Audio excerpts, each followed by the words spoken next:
I want you to move from overwhelmed by information to confident in what really matters. I want to help you move from being unsure towards direction and purpose in your healthcare. I want to introduce you to health experts. I want to let you in on tough conversations on women's health. I want to give you a place where you can lean in and learn how to take care of yourself. Let's transform your health. Let's get clear on your goals. This is Women's Health Unplugged. I'm your host, Dr. Jordan Robertson, naturopathic doctor. Welcome to another episode of Women's Health Unplugged. I'm Dr. Jordan Robertson, a naturopathic doctor, and I'm your host. Today, I am joined by my colleague, my friend, Dr. Erin Ley. Erin is one of the naturopathic doctors at our office, Clarity Health, and one of the Wild Collective facilitators at our office as well. Erin, I'm so excited for us to have this chat. You and I feel like have had informal little tidbits of this chat for years, I think, in the hallways. Yes. And I wanted to bring this topic to our broader audience and start to break down some of the barriers that women have when thinking about their muscle and lean tissue. Can you, first of all, say hello and introduce yourself, but also can you walk us through why this topic, right? Because when I asked you, maybe even a year ago, to think about some topics that you're interested in presenting to our larger audience, this is what you picked. And so I want to hear that. I want to hear about that journey for picking this topic. For sure. Hi. Excited to be back. Absolutely. But I do think I've always been a protein pusher in my nutritional basis of being a naturopath and talking to women about protein adequacy, which I'm sure we're going to get into later. But I love the topic of women and maintaining and growing their lean tissue because it incorporates movement, which I love. It incorporates fighting our concepts and our lenses of what a woman should exercise like or what a woman should look like, what part of the gym she should be working out in. I love that it kind of fights that, I'm using air quotes, norm, right? Men are in the weight part of the gym and women are, slaving away on the elliptical. So I love that it challenges those age-old concepts of what a woman should be. And I just love that aspect. And then looking at all the ways that losing your lean tissue can affect your cardiovascular system, your mood, your self-esteem, your physical independence as you get older, your metabolism. It really touches on so many aspects of women's health. Right? But it's just under discussed. Cardiovascular disease, self-esteem, mood, that's all stuff we talk about in women's health. And it's where's the conversation about our lean muscle? So I think that's why I was Jordan, let's talk about this. Mm-hmm. And for the record, we are in the same building, but not sitting in the same room, partly because we have to sit so far apart with social distancing that the sound quality wasn't going to be good. So it's funny for us that we're literally next door to each other, but we are on Zoom. It's like Zoom Live. Yes. So you said so many things there that I want us to kind of dissect and dive into. I know that, when we talk to patients and we say, well, what do you want your 70s and 80s to look like? The way they describe themselves at that time, right? Living independently, living without pain, the ability to care for their home, right? All of those things are maybe more dependent on their lean muscle tissue than any other aspect of their health. And yet that's not a conversation we're having. It is literally preventative medicine at its finest. But because we don't discuss it or we don't line those things up, right? I'm well, if you want that, if you want to walk to the mailbox when you're 75, you actually need to do something about it in your 30s, 40s, 50s, 60s, right? Yeah, absolutely. And knowing that 40% of women age 55 can't lift 10 pounds, which is like a tiny bag of cat food, it's like we missed the mark somewhere. Mm-hmm. If Mm-hmm. almost half of our women at 55, which is like young, can't lift 10 pounds. So I think starting to realize as early as 30 that there should be an emphasis on maintaining, if not growing, your lean muscle mass. It's funny, whoever is the PR person for bone health has done a remarkable job at helping people understand what that looks like over their lifetime, right? Like the people kind of conceptually know that they hit their peak bone mass somewhere in their 20s and 30s. They know that, that they will decline over time, and it's a fear that they have. And I don't know if that fear is created by the fact that people have a goal or value of trying to avoid medication, right? And they know that, untreated low bone mass or the future of their bone could land them on a permanent medication to support osteoporosis. But we're not having that same conversation about lean tissue when it actually follows the same trajectory over your lifetime. Can you just explain like what that looks like for women over their life and what we see happen? Like if we just watch women in the wild, what happens to their muscles? Sure. So without doing anything, women will start to lose anywhere between 3 and 8% of their muscle every decade after the age of 30. So that absolutely starts to add up, right? Like if we're looking at the trajectory there, I think knowing that number and knowing those numbers, it's like we need to start thinking about this as early as 30, because losing 8% of your muscle, which adds up to be quite a great deal, starts to really affect our metabolism, which a lot of people are concerned about, of course. But knowing that that starts as early as 30, it's something we need to think about at 30. Mm-hmm. Mm-hmm. Yeah. So it's that same trajectory, right? As what we kind of expect for bone. And women don't carry like a naturally a ton of muscle mass in the first place, right? And so to have that comparative to against their male counterparts, right? So to lose that volume. Whereas I feel like if we said to a male population, right, like, dude, you're gonna lose like 8% of your muscle every year unless you do this thing, they would do whatever that thing was to stop Mm-hmm. that, right? Mm-hmm. But yet the conversation feels different when we're talking about it with women. I agree. Yeah. And yeah, knowing those big changes, like 50% of your total body weight in your like teens and 20s is lean tissue, so 50%, and that drops to 25% of your total body weight at by age 75. So it starts to decline. It's not like, oh, you're 20 and then, oh, you're 70 and now you don't have any lean muscle. It's a gradual decline that does tend to pick up around age 50, but we can start working on that at age 30. But looking at men versus women's reaction to lean muscle, I do think it has a lot to do with gender outlooks on what our body should look like. So men are, of course, thinking, my muscles, like I need to be strong. I need to provide. I need to have strong muscles that look strong and are strong. Whereas women, the idea of weighing more, even if it is muscle, the thought of looking bigger than your partner is scary because it's so deeply entrenched. My grandmother, this is kind of a little off topic story, but my grandmother is always shocked when she finds out that I weigh more than my husband.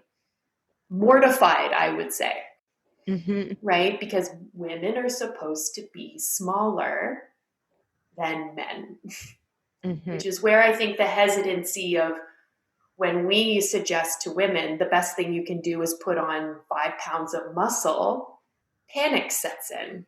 Yeah, it's like literally the one recommendation that we make that I feel like I can see it when I'm chatting with women that it does not compute, right? Where it's like so many of the other things we say, they can see the logic behind, right? Like why we're emphasizing certain things.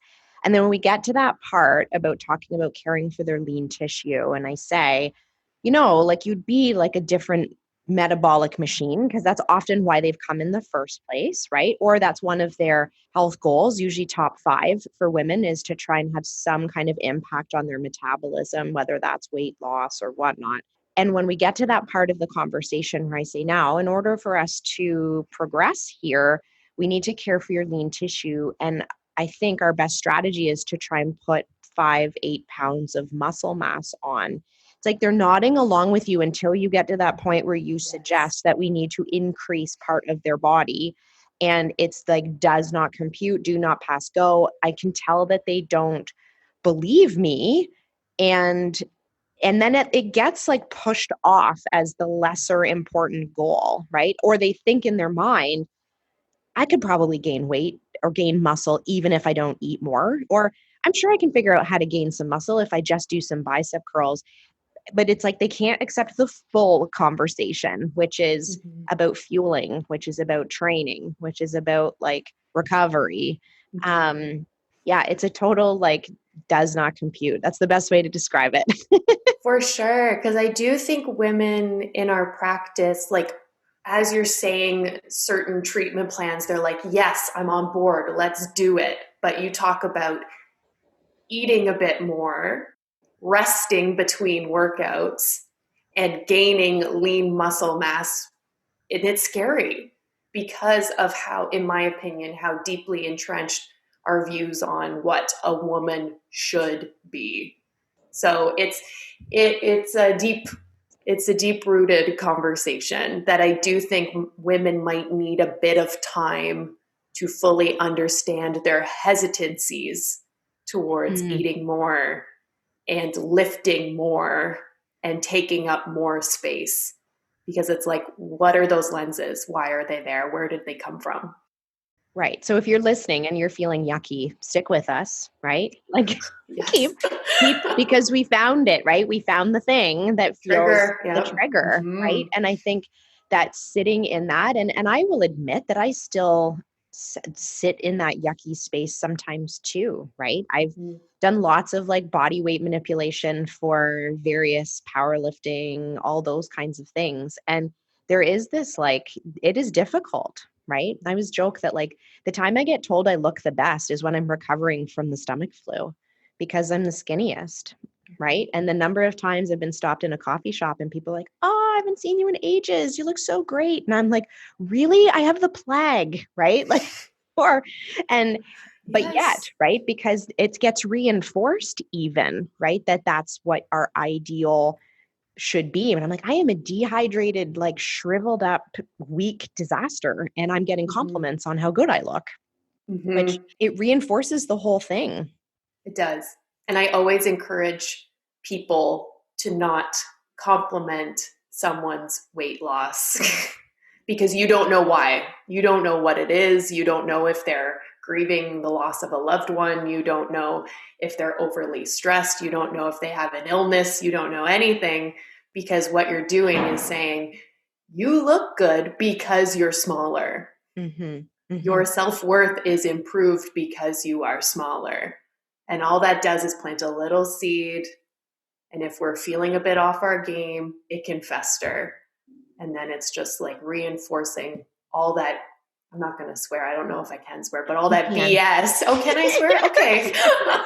All that bullshit that's been layered on since we were this big, Mm-hmm. right? Mm-hmm. Mm-hmm. Yeah. And yet, like if we can take a step back and sort of critically, more as like scientifically look at some of those generational beliefs around body and food and nutrition, we can see that there's a problem, right? And yet, right? Like I'm pretty sure like my grandma's entire life that I've been alive, she's been trying to be on a diet, right? But I don't blame her because that's what she was exposed to, right? Like she Yes. just couldn't get out of that cycle. um So we can see that if we hold it out, right? Like at 6 feet, we can be like, yeah, this is a problem. But then as an individual, you can still easily be really triggered by that conversation, even though you feel like you're on some kind of path to heal it. Mm-hmm. Yes, absolutely. I love this topic so much because this comes up so often with, Yeah. the picture of what makes woman woman. Yes. Mm-hmm. Yeah. And even you said like off camera before we started, like, you'll have patients that will say, well, I'll gain weight, but as long as it's like long and lean, right? Like, Right. like this idea is like, well, there's a certain kind of muscle I'm willing to add to my body, but Mm-hmm. like we have control over that, Right. right? Where so much of it is based on your genetics and the kind of exercise you do. Mm-hmm. But trying to exert that control over the aesthetic side of the conversation is damaging. It can be, absolutely. And looking at, well, I think you should be more, and I don't like fear mongering, but I think you should be more nervous about losing lean tissue than the thought of, well, what's that lean tissue going to look like when it's there? Mm-hmm. Mm-hmm. And, I think I struggled with clothing for a long time. And like now it's like kind of cool that my jeans get a little too tight and you have to pull them up to get them over your thighs. And you're not here on this earth to fit into a certain size of jean. Like you pick clothes that fit you. Clothes don't have to bend to fit you pick them, Right. right? Like there's so Yes. many things like little things like that, like, oh, my thighs are getting too big because I'm squatting and I can't fit into jeans. It's like, well, then we'll find you a different pair of jeans, you keep going. Mm-hmm. Mm-hmm. I saw that quote online, something to that same effect, where it was Mm-hmm. like the purpose of your clothes is to fit your body, not the other way around. Right. And that's so true, because we've like kind of like marked or chalked our worth up to that idea. And that if something doesn't fit us, and I think it's because we want to fit in part, right? Yeah. So this idea that there's a size and everyone wants to be a size and you want to be in the gang, right? Like to divert from those norms, where I get encouraged when I see online some of the diversity that's starting to show up in women's, like the way women express themselves, the way women's bodies look online. Like it's hopeful. Yes, we're moving in the right direction Right. for As long as sure. you're following the right accounts, I As long as suppose. you're It's following the right hopeful. accounts, yes. Yes. So let's talk about the protein piece, because I think that's like, so now that hopefully you're still with us and haven't turned it off and been like, no, I'm not going to listen to this conversation. It's okay if you're It's uncomfortable, we've got okay. you. Yeah, stay on your mat, right? Stay on your mat. Don't leave. Yep. Mm-hmm. So now we've sparked some curiosity though, right? That it's like, this is a massive, I'm going to call it, organ in our body that literally we never discuss ever. And we need to be having this conversation. So how does the curious woman start to think about muscle? Let's talk about protein and protein adequacy. For sure. So I think, and you can speak to this as well, but so many women come into our office completely under consuming protein. And I do think that once women start eating the right amount of protein, that's probably the intervention that they reap the benefits from the fastest in terms of the treatment plan that we hand them, right? It's like you can feel the benefits of eating enough protein almost immediately, Mm-hmm. right? Like the supplements, the other dietary effects, I just see like when you start hitting that protein amount, you notice a difference. And knowing that protein is comprised of amino acids, and these are your building blocks for building and maintaining your muscle. So it's absolutely necessary for optimizing strength training, adaptations in your muscle, right? So without adequate protein, strength training will still improve your muscle mass, yes, but adding in the right amount of protein will further increase those gains you see from strength training 100%. And there's a difference between the recommended daily allowance and what is optimal. Do you want to talk about those numbers? I do. Yeah. Okay. Yeah. So the RDA, the recommended daily allowance of protein, is 0.8 grams of protein per kilogram body weight. So if we do that math, I'm 150 pounds, which is 68 kilos, which means the recommended daily allowance for me for protein is 55 grams. And I'm already upset hearing that number for me. That's not enough. And so 55 grams for me is there to prevent protein deficiency. Death. Death. Yeah. Death.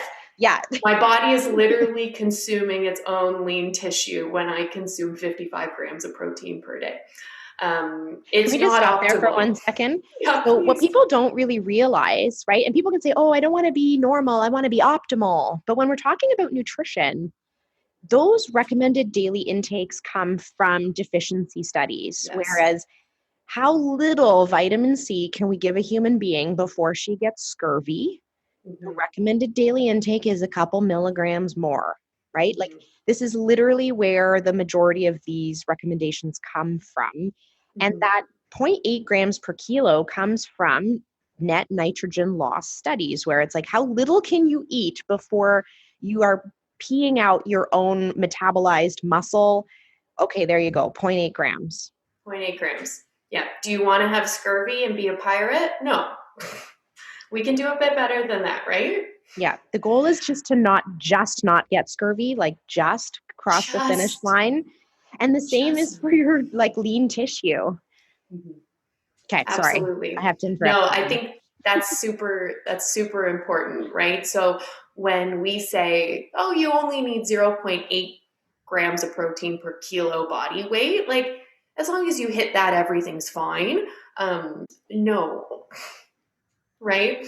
So when we need to make a distinction between the RDA and protein needed for optimal health, right? And it looks like around 40% of adult women have dietary protein intake below the RDA. So many of you listening are probably walking around being like totally protein deficient. So that's one side of the coin. Let's talk about optimal, right? So we should be aiming for somewhere in the literature in terms of growing and maintaining our muscle. It looks like somewhere between 1.2 and 1.5 grams of protein per kilogram body weight is ideal. So this dose appears to be really safe in healthy older adults and seems to support the muscle maintenance and growth either with or without strength training. And I would say hopefully with strength training.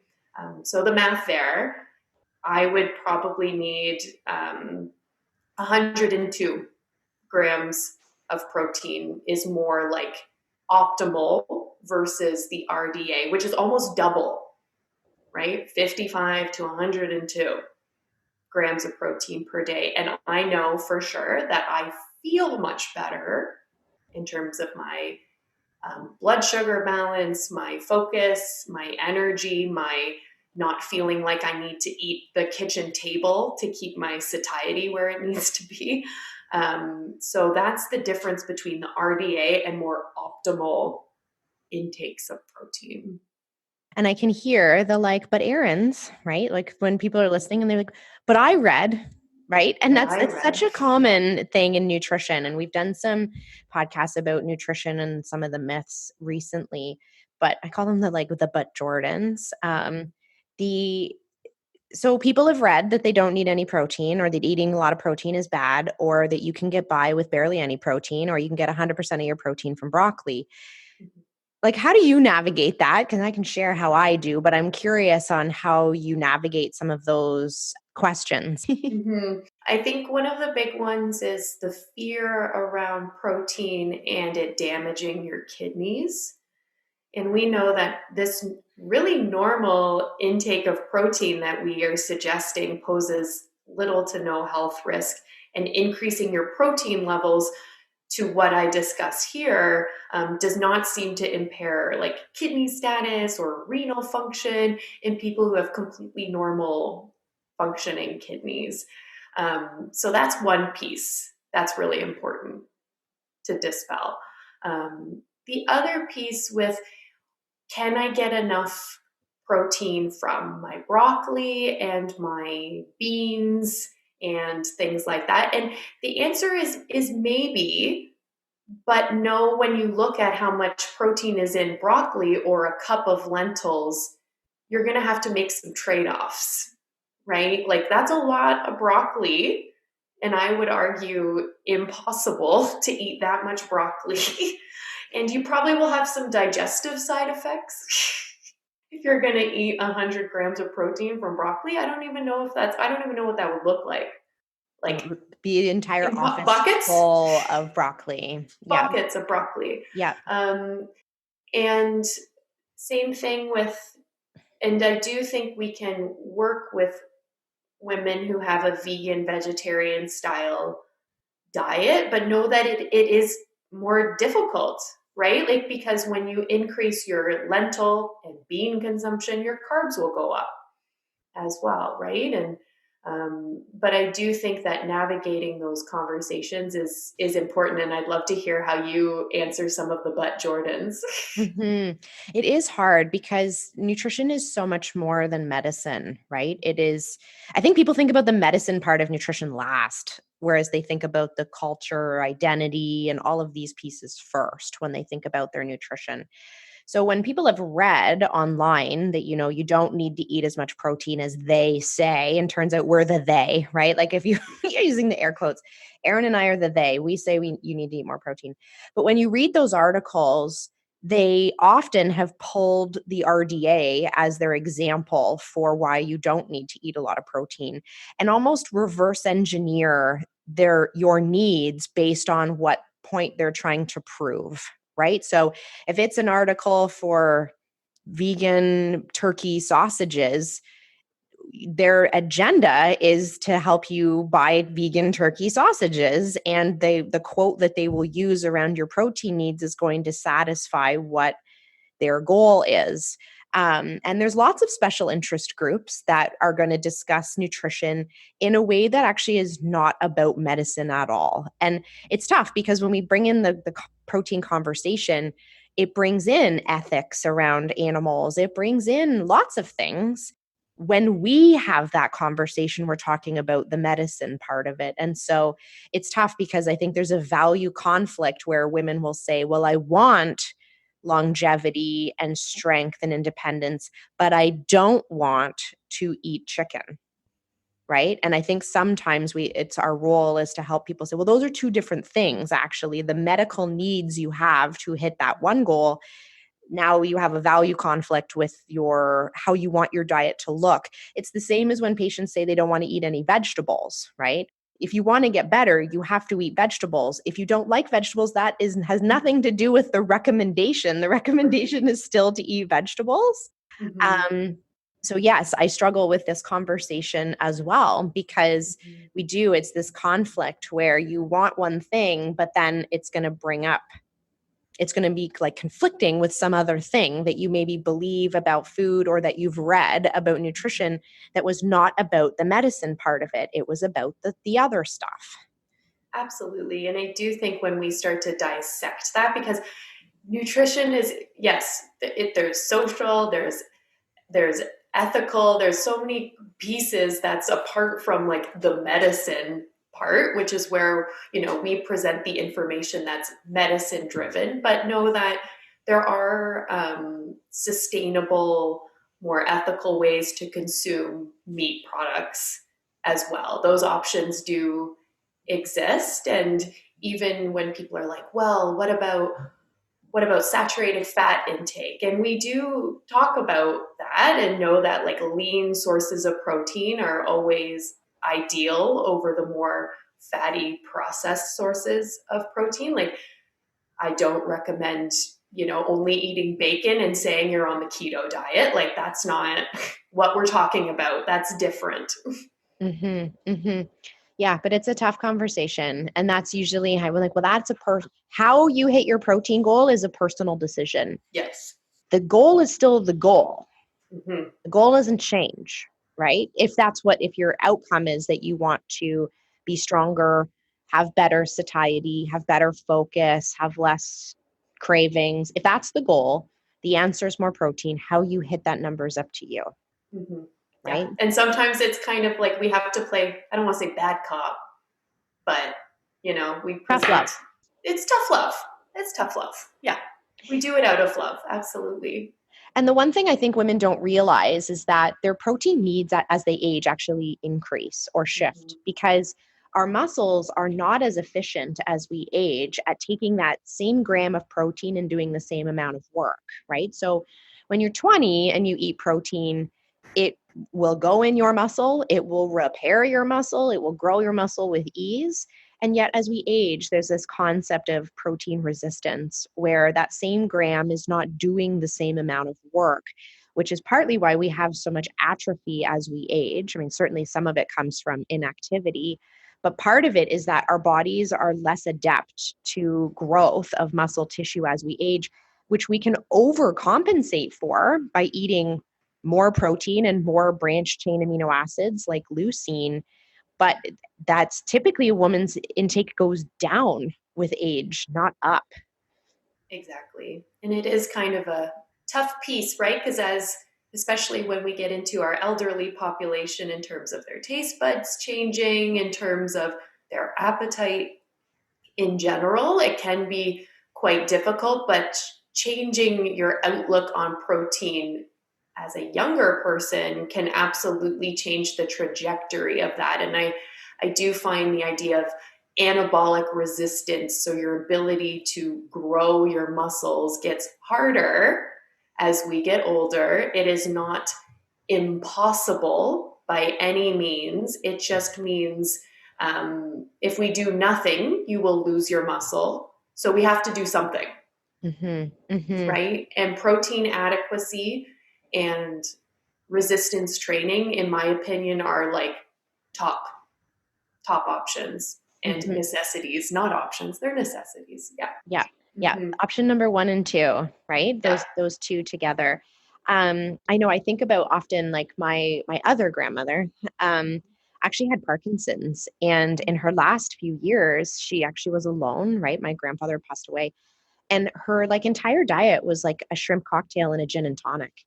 And I remember, I can reflect back on it now to think that, like, not that we would have changed anything about the trajectory of her disease, but the frailty that came in those end stages certainly wasn't being supported by her nutrition, right? Absolutely. But it Yes. wasn't like that was another just not part of the conversation at all on how we could support her. Mm-hmm. Yeah, I think we can all kind of reflect on either our parents and or our grandparents, and toast for breakfast, and then maybe like a scone for lunch, and then something similar for their dinners, and wondering where the protein is, and And why they're so tired. why they're so tired, and watching them struggle to get out of a chair, in and out of a chair. Like that's actually like a test that we use for muscle performance, is the time it takes to get in and out of a chair. And knowing that strength training and protein adequacy improves those functional measurements of independence, Mm-hmm. right? Like you can get in and out of a chair faster and more safely when you have your muscle. Bottom line. Bottom line. Tell Bottom us line. about vitamin D, because you've talked about this topic before on other platforms. What role does vitamin D play in this whole mix? So, vitamin D is commonly deficient in us Canadians. We're here in Canada. And I suggest that you get your vitamin D tested. I've had a couple of patients who, like new patients who we tested their vitamin D because they've been on pretty high doses, self prescribed. And it is, just because it's a natural quote unquote treatment does not mean it's safe. And I don't know about you, Jordan, but I think we've all kind of seen high levels of vitamin D, of people arbitrarily taking whatever dose they heard on the internet, or their friend was told to take this, so I took this too. And absolutely, for safety reasons, getting your vitamin D tested is important, because anything over 1,000 international units in Ontario is a prescription. So I do think, before we continue, that that's an important one to know, right? Yeah, we're not chatting about it so that you go self-prescribe. We are suggesting the exact opposite of that, actually. But we know, like, clinical symptoms of vitamin D deficiency are things like muscle weakness and muscle pain, and even like gait or walking impairments. And then pair that with, we know that there's vitamin D receptors on your muscle. So that's kind of where, like, the theory starts. But then we know that when adults have lower vitamin D levels, they have lower muscle mass and lower bone density. We always think of vitamin D and we connect it to bone, but it's also important for our muscle. And with those low vitamin D levels, our patients are at an increased risk of falls as well. And when older adults have better vitamin D levels, they have better muscle strength and better physical performance as well. Yeah, there's been some great trials on what happens if we give women in that like perimenopausal range vitamin D if they're deficient, and the outcome on their exercise and their, I'm going to say weight management, because that's what the studies were on, but the outcomes of their weight management also is better if we ensure that their vitamin D repleted during all the other work that they're doing. The way I usually position it with my patients, it's like you can do all of that work, but if we keep being vitamin D deficient or protein deficient, we're not actually supplying the basic needs to see the benefits of all the work you're doing. Mm-hmm. And of course, there's, mental, emotional benefits of exercise, and I don't want to refute that. But if you're going to be doing a resistance training program, then why don't we make it as beneficial as possible, right? Let's get rid of some of those roadblocks, like the protein inadequacy, like the vitamin D deficiency. Because, yeah, when your vitamin D replete, you have an increase in strength, an increase in muscle size, better balance. Like, all those things have been shown in the literature to improve when we give someone who's vitamin D deficient the right amount of vitamin D. Don't self-prescribe. We say it again. So fueling for performance and this idea, right? Because I think women can watch women at the Olympics. We can watch the Serena Williams and all of these big, beautiful, muscular women. And we can conceptually be like, dude, she's got to eat a lot of food to run that ship, right? Like, and for her to show up on the court, I love Serena, for her to show up on the court like that day in and day out, like she has to eat food for her job. And yet, when we talk about this concept of fueling for performance for our patients, it's another one of those like do not pass go, do not compute kind of conversations. What do women need to know about just fueling in general when it comes to lean tissue? Yeah. So if you do not, it's a big Can of one. worms open. It's a big one because, again, it's opening up these social constructs that we have in our head that in order to be the best woman version of you, you need to go on the cardio machine, you need to eat less, you need to be in this wild caloric deficit, and then you will get small. That is the goal in a lot of women's weight management journey. And I think it's very counterculture for us to say, lift heavy and eat more, which is where we come with resistance from many women.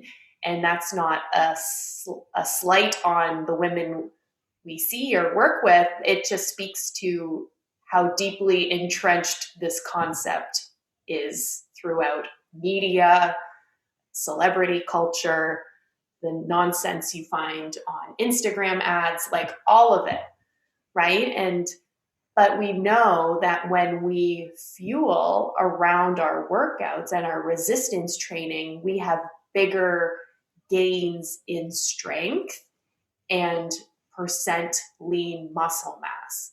So when you work out fasted as a woman, that can create a big stress on our system. You wake up at 5 a.m. and you go exercise, and then you don't eat for another 4 hours after that.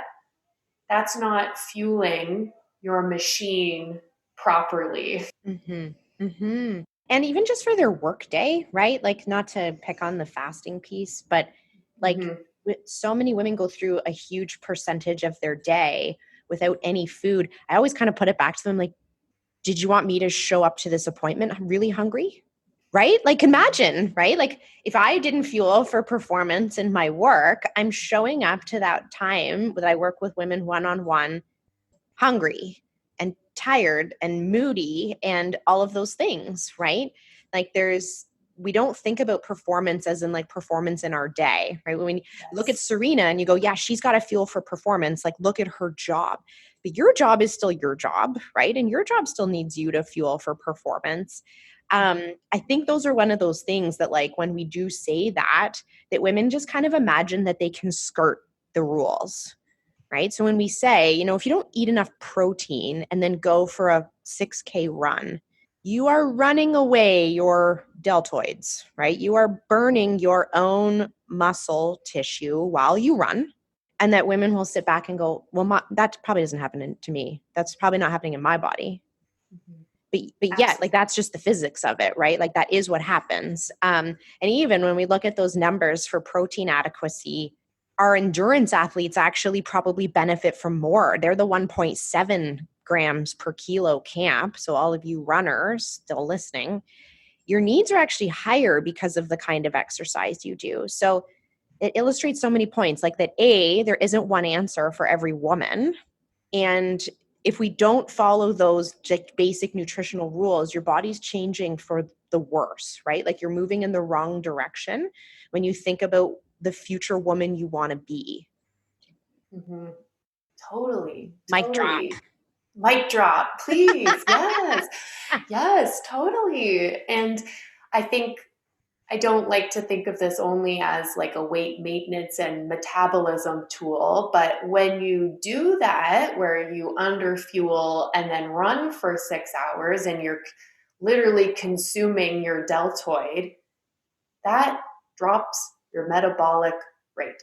So if you're like, I've been doing this for so long and nothing's working for my metabolism, I would urge you to look at what you've been doing and consider that there are other ways to do it, right? In terms of, what if we focus on building lean tissue, improving our metabolic rate, and then watch our body composition and our mood shift from there?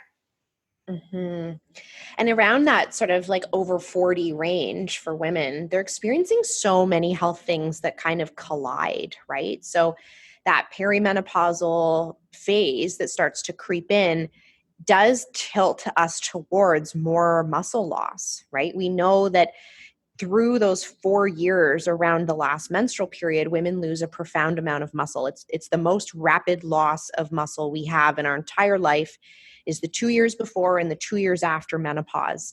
But so many things are happening at that time for women that they're tired, they're sad, they can't sleep, which gets in the way of them doing the 5K run, right? And so we see this collision of, I used to run and not feed my protein or not eat protein and not feed my muscles, to now I'm too tired to run.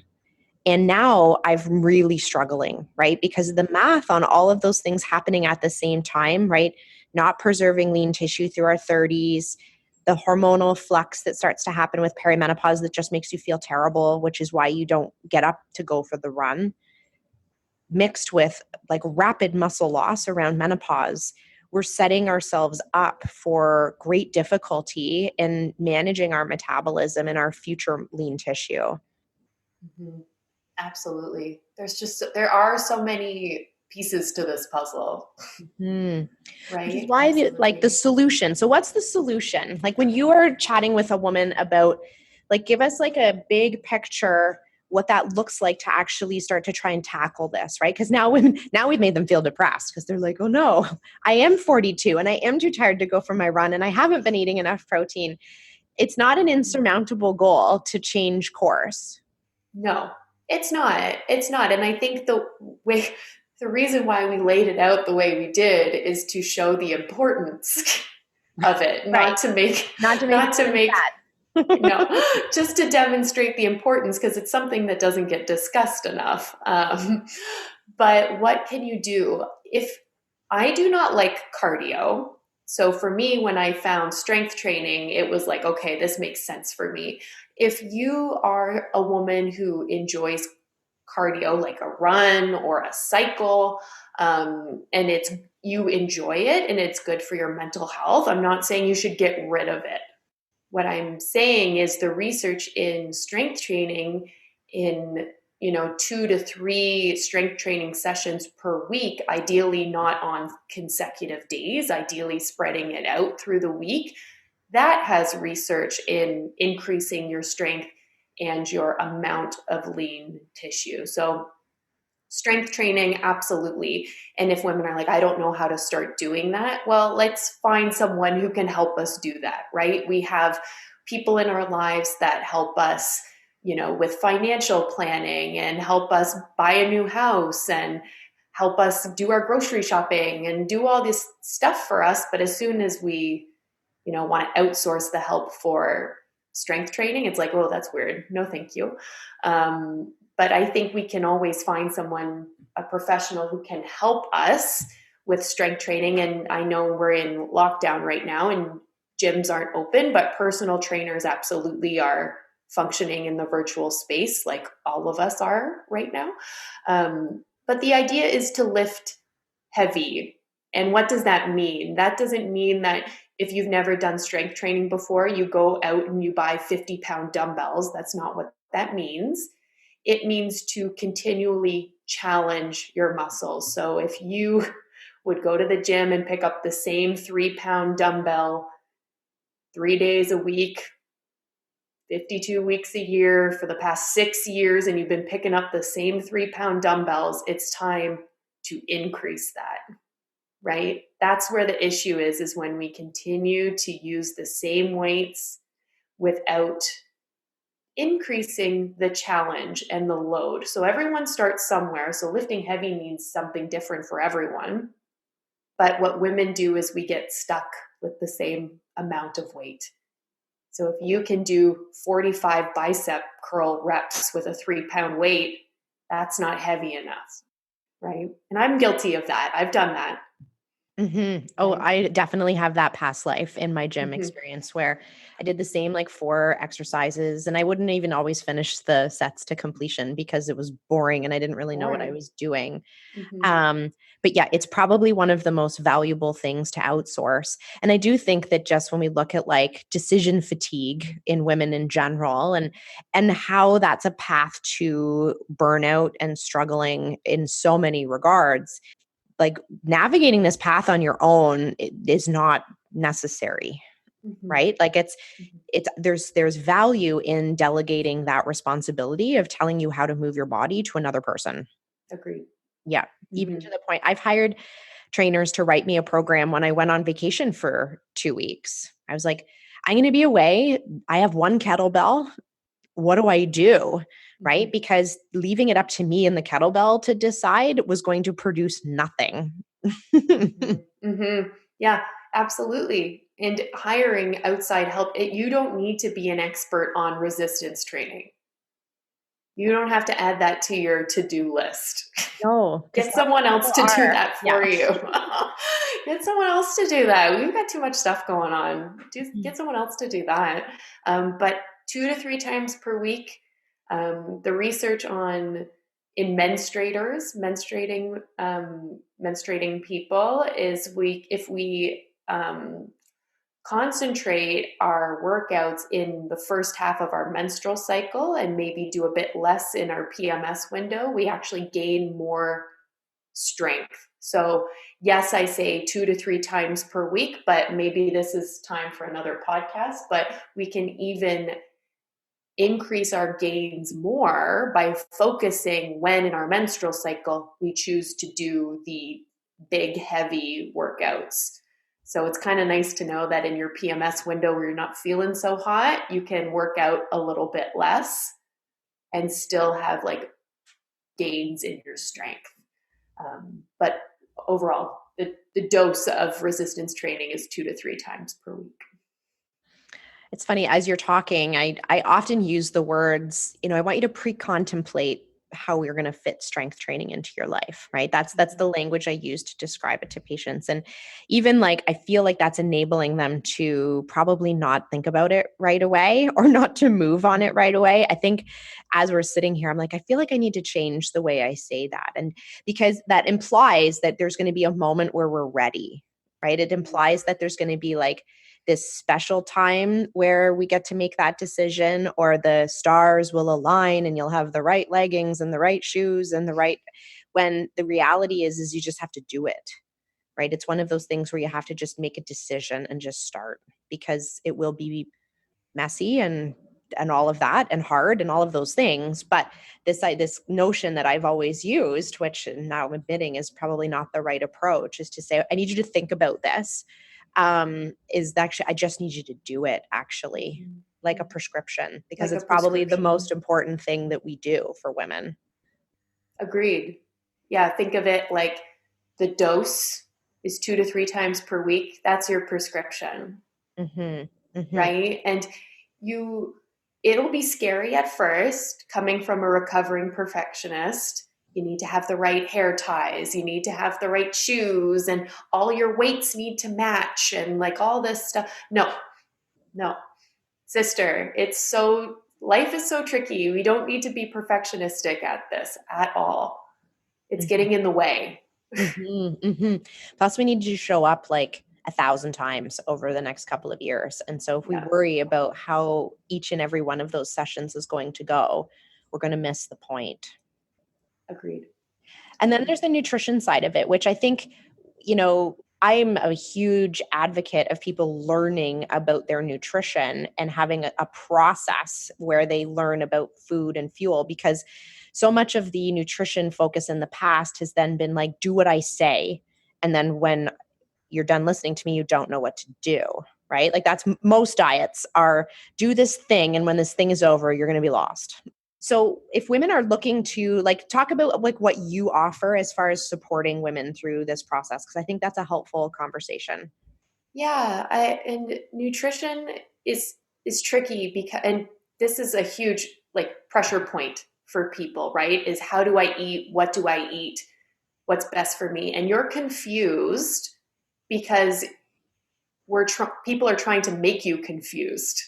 Because we can make benefit. That's right. People can benefit from you when you are confused and you do not know what to do.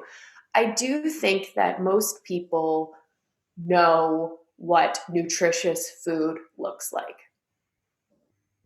And I don't mean that to undermine what we do, but I truly think that if you were to lay out, a couple of different 24-hour diet plans, anyone could say this is more nutritious than this. You know what's nutritious. It's just the books, the blogs, the Instagram feeds, the whatever is meant to confuse you, to put a label to a diet so that you buy the program, you sign up for the 21-day fix, you buy the book, whatever. But in reality, there's very few like hard and fast rules with food, right? We know fruits and vegetables. We know protein, not just adequacy, but optimal intakes of protein, drinking the right amount of water, more whole grains than simple sugars, We know lean proteins over fatty meats, and the less processed a food is, the more nutritional value it has. Like there's very little evidence for diets in the literature, right? They've compared all different types of diets, keto, Atkins, Weight Watchers, whatever. They've compared a bunch of different diets. And after a year, they all come out in the wash in terms of weight loss. Why? Because it just depends on what you can stick to long term. Sure, the keto diet people will lose a bunch of weight in 2 weeks, but then it starts to come back, right? So in a year, all the diets work the same in terms of weight loss, right? There's evidence on the Mediterranean diet for being better for cardiovascular disease outcomes. So looking at things like nuts and seeds and olive oils, but in reality, there is not one diet. And I say diet as in like a label to your diet. There's not one diet that's best or works. I just know that there's components that have been shown in the literature to support health the best. Mm-hmm, mm-hmm.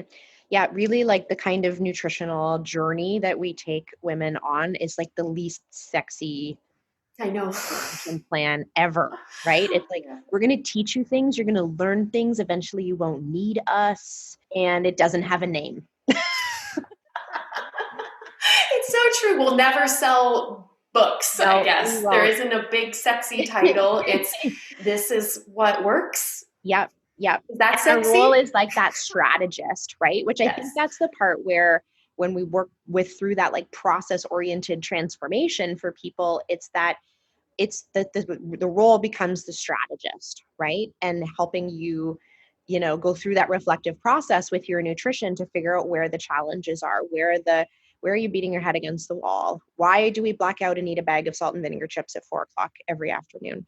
That's the part where we can come in, because the chips are maybe not on the path that you want to be on, but we don't know why it's happening, right? That's where you need the like additional support. I love this conversation, Erin. Like, you and I have talked about this, like I said, off mic in the hall for years.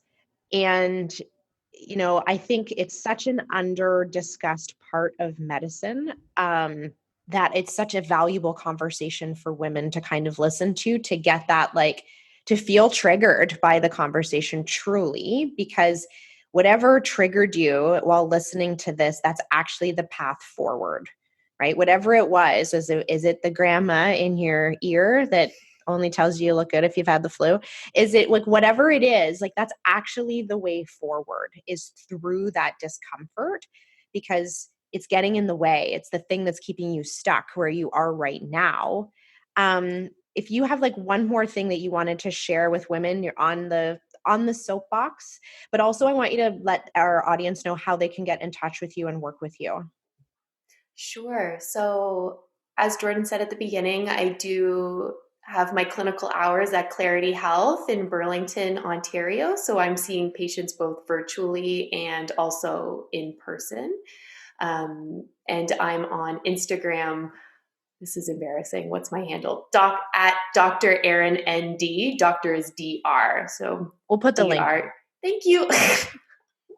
It's like, what's right. my phone number, right? I don't right. know my phone number. So I'm on Instagram as well, and I love hearing from people if they have any questions or other things that they would like me to do a deep dive on.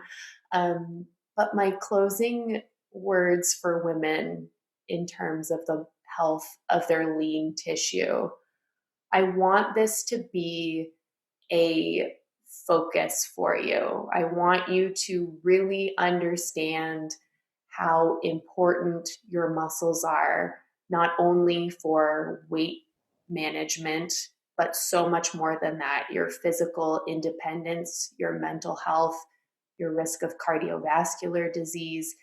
And I truly believe that when you take this information, move it from your head to your heart, and this might take a little bit of wrestling with some of those lenses that we talked about in terms of size and what women should look like, it will be difficult to grapple with some of those things, but the reward when we really come into our own and know that strength training is for women too, eating enough is for women too, will come out on the other side stronger, better able to show up for ourselves and our families. And I can't wait for you to start that journey and make that process, because it's hard, but it's worthwhile, I promise. Thank you so much. As you were talking there, Erin, I was like, I wrote down the words. I was write notes while we're talking. I wrote down the word love affair, right? I want women to have a love affair with their muscles, because when you love something, you treat it well. You would take care of it. You would do anything to protect it. And if you can think about your body and your muscles and your strength in that way, then the rest of it makes sense.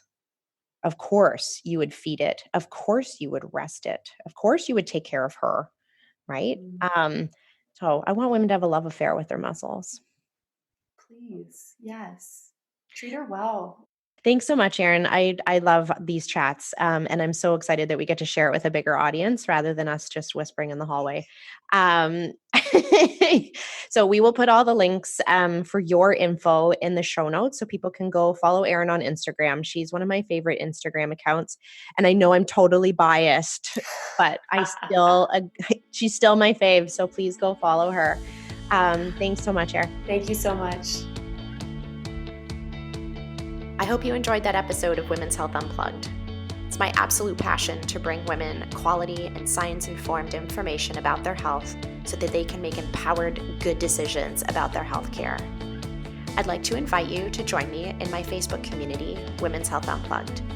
There we share live videos, blog posts, and behind-the-scenes information about the podcast, where you can connect with me and other women who are interested in their health care. You can find us at facebook.com/groups/WH Unplugged. We'll see you there.